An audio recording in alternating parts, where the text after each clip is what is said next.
Hello YouTube, iFixItAll here, Team iFixItAll. We're out in the yard here. To the left of my woodshed, I've got an area that I use for my potato growing and then other miscellaneous stuff. And this is started out as something called the Ruth Stout method, where you grow your potatoes in hay. And what I have is, trying to get down here so you can see a height difference. I've got it posted in other videos. It's a good 7 or 8 inches. That's mulch on top of lots and lots of hay that's flattened out and decomposed. But the purpose of this video is about potato bugs. We're getting pretty close to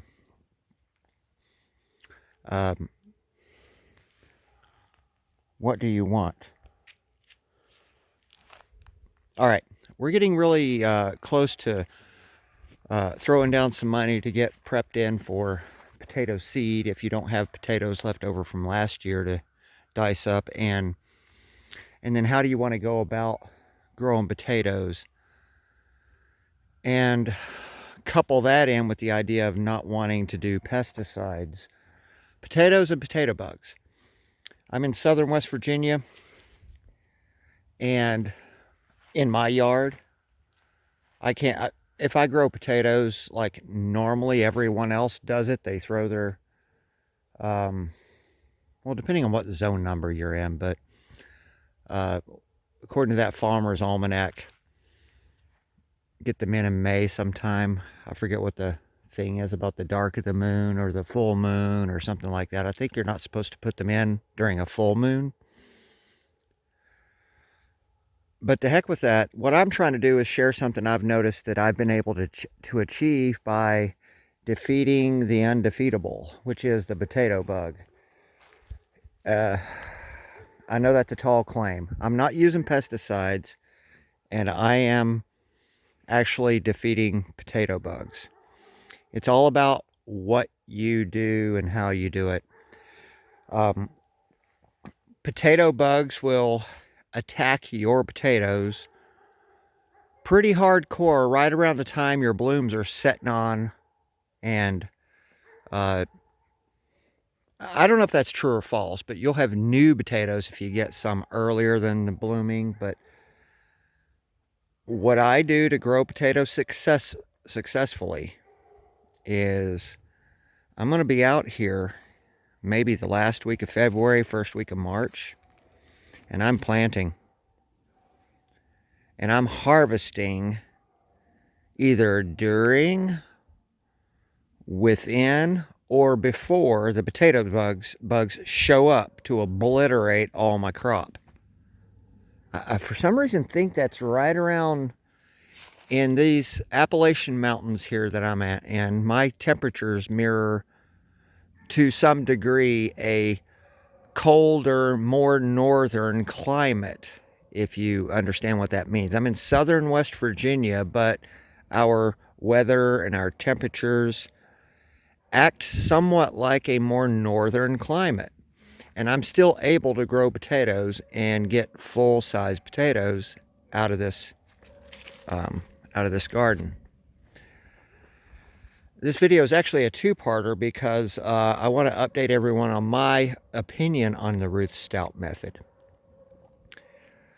When you grow potatoes in hay, you're going to have moles and mice or whatever move in to the area just below your hay.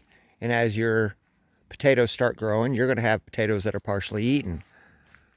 I was actually considering raking all this back, laying galvanized.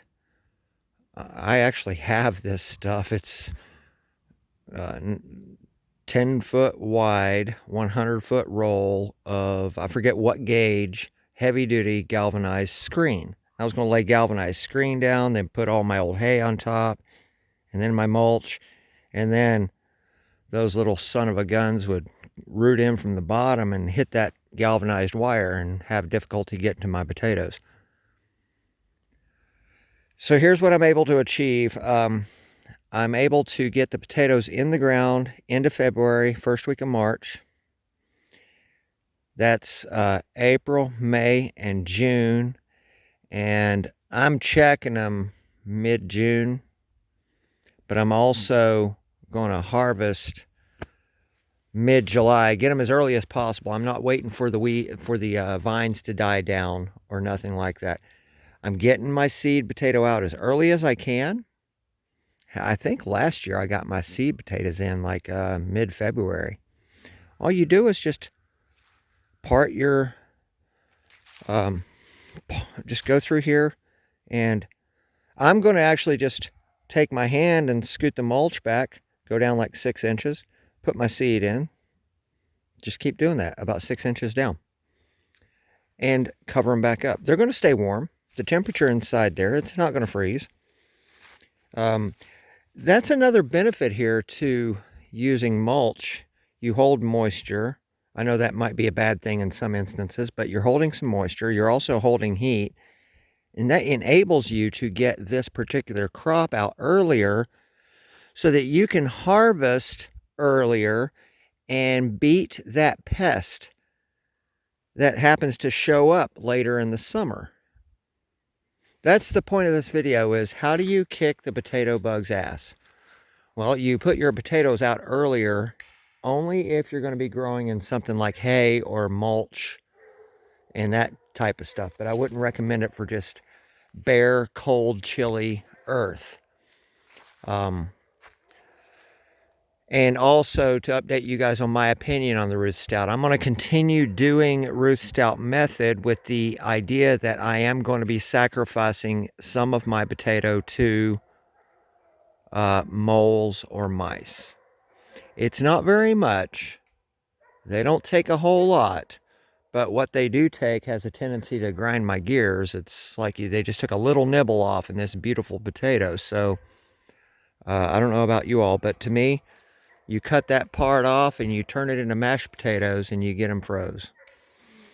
All right, everybody. Have a great rest of your day. I'm going to go dink around with that windmill I was working on yesterday. See ya.